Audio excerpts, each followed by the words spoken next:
Hey, what is up, mortals? Welcome to part 3 season 2 of What If Midoriya Was an AFO Fan. I just wanted to greet you guys by just saying, sit back and relax, you're in for a treat. So, we begin. Midoriya sat in the 1B common room going over his papers, deciding on which hero agency he wanted to intern with, vaguely paying attention to useless drivel the news was babbling about, until a familiar face popped up on the news. A teenager with a pair of red wings had apparently gone missing. One of his wings seemed slightly shorter than the other. This sight made Midoriya smirk. One more to cross off the list, it seemed, elsewhere in the Wanna dorms. Deku watched the same news broadcast, constantly redialing a phone number over and over only for it to respond that the number was unavailable every time. Midoriya thumbed through the papers before finally landing on a name and grinning as he walked away toward his room. He grabbed his secondary phone and dialed up Shigaraki's number. Tamura, I have the perfect test for our new recruits from yesterday. I will explain everything tonight. Expect me at the bar this evening. Good work collecting that winged scumbag for me, by the way.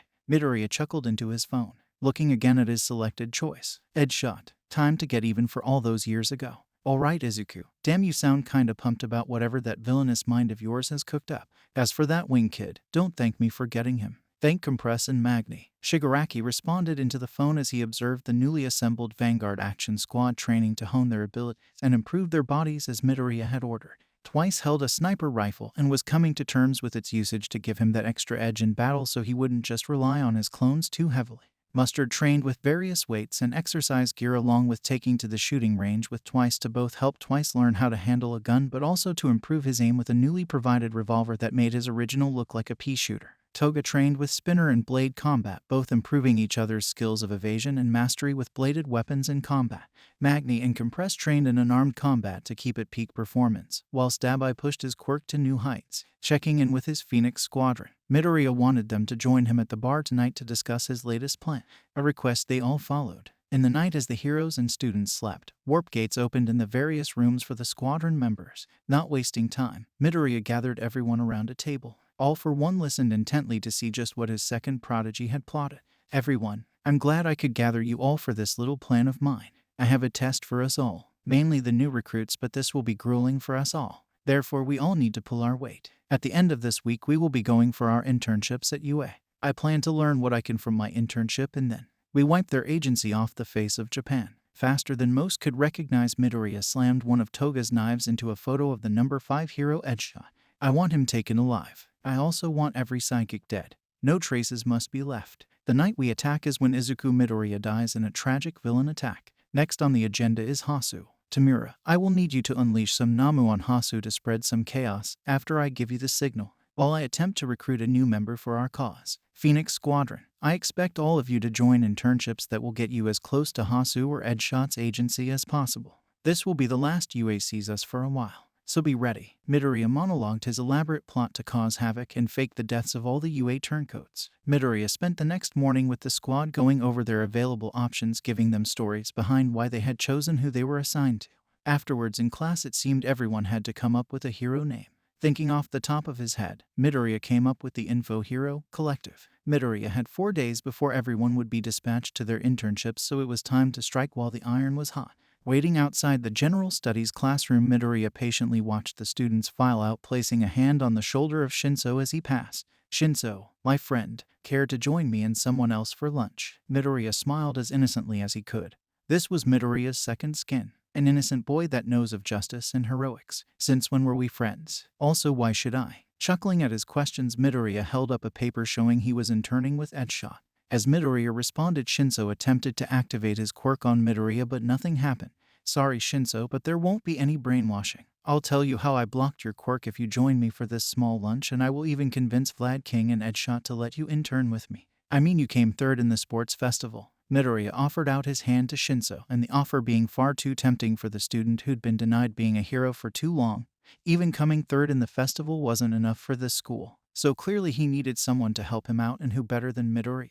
So he accepted. Walking into the cafeteria, Midoriya and Shinso approached a table of Wanna students, which picked up some attention from both classes. Midoriya stood behind Ada, who was poking at his food, unresponsive to his surroundings, finally snapping out of it when Midoriya placed a hand on Ada's shoulder as he did to Shinso before. Shinso only just took note that Midoriya was wearing gloves, which seemed a little out of place since Midoriya wasn't wearing his hero suit. Hey Ada, could I ask you to join me and Shinso for a second? We won't take much of your time. so you can get back to your friends here. Oh, also I should apologize to you for what happened between us during the entrance exam with the whole shouting at you. Sorry man, that's been eating at me for a while now. Midoriya started to bow only to feel a hand on his own shoulder as Ida pulled him up from the bow and smiled. Being the kind of person he was, Midoriya could tell easily that smile was fake, but the intent behind it was at least true. Looks like this member of the Ida family doesn't hold grudges, unless you seriously piss him off. There is no need for an apology, Midoriya. I was desperate to get into UA that day. I was too eager to prove myself a cut above the average student who attended, but everything you did that day put things into perspective for me, so if anything I owe you my thanks. As for joining you both, I'd very much like to, but only for a little while please. Ida arose from his seat and joined Midoriya and Shinso at a quiet table in the far corner of the cafeteria. Midoriya's face dropped its smile as they sat down. Slowly Midoriya removed one of his gloves, revealing stitches and the signs of recent surgery. Midoriya, what are those marks? Midoriya admired the handiwork of the surgery performed on his hands, slightly reminiscing how he got those scars. Whilst Shinso and Ida looked at them slightly discomforted, Midoriya laid down in a lap. On an operating table with All For One, Dr. Yujiko and Shigaraki stood over him, each with a slightly worried expression at the young villain's recent request of the good doctor. Young tactic kill, are you truly certain about this? Once the surgery is done, you will no longer be considered human in the eyes of modern medicine or science. That's not even factoring in the chance you survive the operation. Dr. Yujiko spoke with a shaken tone as he looked at Midoriya on the surgical table. It was one thing making Namu for his master, but to do this kind of surgery for someone both All For One and Shigaraki held in high regard, Dr. Yujiko had to be certain he wouldn't fail. Midoriya gave a nod. With that, he was placed under heavy anesthetics and the surgery began. Oh, just some training scars, nothing to worry about. Now on to why I called you two here. I want to help you both train to become stronger. Do we have a deal? Midoriya outstretched his gloved hand for a handshake as both boys shook it and agreed. He received that ever-familiar call of truth from inside his head. Such a useful quirk. As the boys went to leave, Midoriya grabbed Ida by the wrist with his hand still fresh from surgery, keeping a single finger from his wrist. Midroll, Honey. Honey is a free browser add-on available on Google, Opera, Firefox, Safari. If it's a browser, it has Honey. Honey automatically saves you money when you check out on sites like Amazon, Papa John's, Kohl's. Wherever you shop, it's a good chance that Honey can save you money. All you have to do when you're checking out at these major sites is click that little orange button and it will scan the entire internet and find discount codes for you. It takes 2 clicks to install Honey. Now anytime you check out, Honey will scan the entire internet and find coupon codes for you. If there is a coupon code, they will find it. And if there's not a coupon code, you can rest assured that you are getting the best price possible, and there literally is not one available on the internet. If you install Honey right now, you can save like $50 to $100 on your shopping, doing nothing. There's literally no reason not to install Honey. It takes 2 clicks, 10 million people use it, 100,000 5-star reviews. Unless you hate money, you should install Honey. Ada, please sit a moment longer. I have one more thing to talk about between us. Ada sat down in a huff as Midoriya released his grip whilst Shinso made himself scarce, not really caring about this. Ada, I'm a smart person and so are you. I know why you plan to intern with Manuel. You're on the path of vengeance. You seek to end the hero killer because no hero can. Because he took away your brother. I'm not going to stop you. In fact, it's why I want to train you. I want to see that monster meet his end too. Justice must be handed down. Even if we're not meant to just yet. Still, if we don't act now, who will? Now do we still have a deal? Ada's look darkened as he listened to Midoriya and nodded, agreeing with Midoriya's twisted sense of justice even if it was fabricated. Midoriya offered out another handshake with his gloved hand. Ada shook and once again Midoriya received the answer he wanted. Truth. Midoriya watched carefully as Ada walked away. The green-haired villain wrapped his surgically stitched hand around an empty cup and watched happily as it turned to dust in his palm.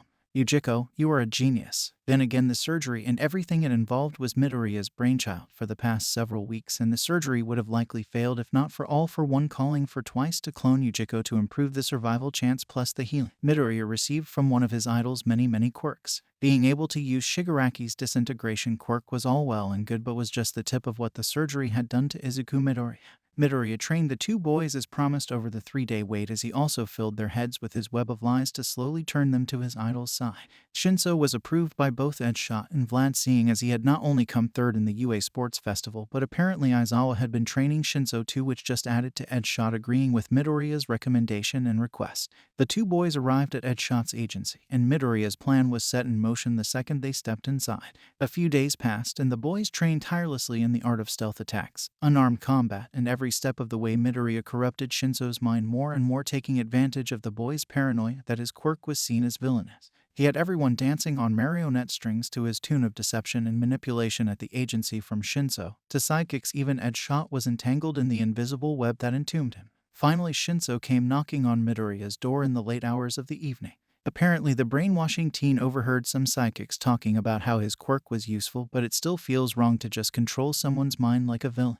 Little to say after a few words, Phoenix Squadron had a new member. Before sunrise had arrived, Midoriya sent a text out to the Vanguard Action Squad and nearby Phoenix Squadron members, informing them of Shinso joining them and that now was the time to strike. Midoriya used the stealth skills Edshot had taught him to creep up towards Edshot's door, where he was spending the evening meditating or some stupid ninja crap. Disintegrating the door, Midoriya walked in. "Hello, Edshot. I hope you are making peace with your god, because he isn't here to help you now. There is just me." Grappling the number 5 hero and pinning him to the ground using telekinesis, Midoriya had pacified the pro in a matter of moments as the sound of fire and screams rang out across the agency as Dabai burned it and the sidekicks to ashes. Mustard stepped into the room with Midoriya and unleashed his quirk, knocking out Edshot. Quickly, Kurogiri warped Edshot into a tank in a lab with various other tanks containing other figures. The sludge villain, Hisashi, Muscular, Bakugo's winged friend, and now Edshot joined them. As the agency burned to the ground, Midoriya and all who joined him in the attack walked from the building as heroes from nearby agencies closed in to investigate. Which, as luck would have, were the ones Midoriya planted: Mainta, Kamakiri, and Hagakure. As planned, the trio ran into the burning building, exclaiming that they needed to save their friends, only for the building to soon collapse in a heap of burning rubble. Whilst inside, they ran through an awaiting warp gate and were followed by Dabai once he'd finished setting things ablaze so the building would imminently collapse. The news of the death of so many heroes, students, and the number 5 hero in such a devastating fire spread across every form of media, just as anticipated. As Japan scrambled to come to terms with this chaos elsewhere in Hasu, warp gates opened, unleashing Namu, who not only caused great chaos and devastation but also aided in faking the demise of the rest of Phoenix Squadron. As for Midoriya, he silently descended on an alleyway akin to a spider approaching its prey trapped in its web. "I hope you're ready to die, you fake." The hero killer screamed as he swung his blade at Ida for a killing blow, but had his blade pulled from his grasp and onto the floor, skidding towards Ida, who wasted no time in grabbing the sword by its hilt and ending Stain's vigilante days in one quick stab to the chest. Midoriya watched, pleased at this result from his small interference of making Stain drop his blade, but here came the icing on the cake. A burning Namu rounded the corner into the alley and collapsed. Following it closely behind was Endeavor and Shoto Todoroki. Hack, typical fake. Going for the kill, but you're all blind. The hero killer's dying words were cut short by Midoriya, further damaging Stain's heart, ending his life and framing Ida for the deed. Ida was soon taken into custody, but as the news came on in the morning, it announced the events of Hasu, Edshot's agency. And the recent news being that the recently incarcerated Tenya Ida had been freed from custody by a villain attack on his transport to the nearby prison. Sat down in a bar, Ida looked over his recently declared dead classmates and fellow students or former students stood side by side with villain. Midoriya approached Ada and sat opposite him in the booth the engine-legged teen was sitting in.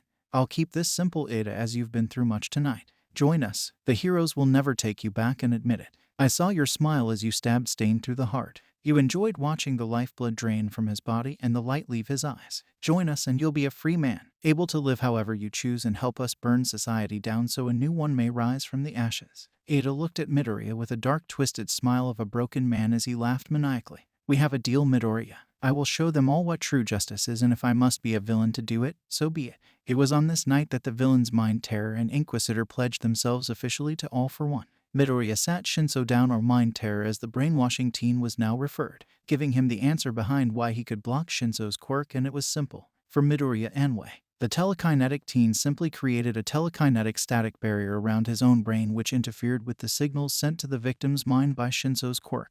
Midoriya walked toward Kurogiri, uttering a single word: lab, followed by his second in command of Phoenix Squadron, Kyoka Jiro, and his new surrogate brother he never had, Shigaraki. The three wandered through a warp gate, leaving the other league members behind to murmur amongst each other as to what they were going to do, something that they most likely wouldn't want to know if they did. "Yujiko, progress report on our perfect little masterpiece, now." Midoriya growled through his helmet impatiently. He wanted this finished, he wanted it done. He wanted to be the one holding the leash instead of his pathetic father. No, that man wasn't his father in Midoriya's eyes any longer, just as Inko was no longer his mother either. Stumbling around towards the three, slightly terrified. Ever since the surgery tactic, Kill was different. Cold, cruel, calculated, and the scientist would be lying if he said he didn't fear Midoriya almost as much as All For One himself. Why yes, young master, it's actually far more ahead of schedule thanks to the clones of myself twice has granted me. In fact, we are ready to test the masterpiece immediately. The 4 individuals in the lab turned to gaze upon the newly born Namu.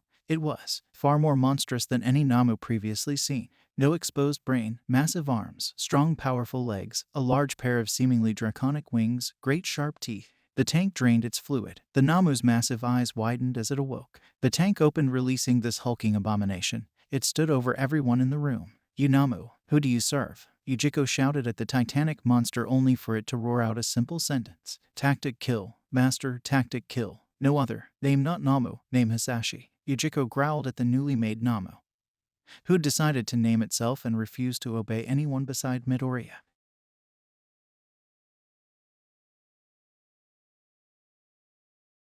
Before he could even strike, the top half of the prod dropped to the floor with a clang.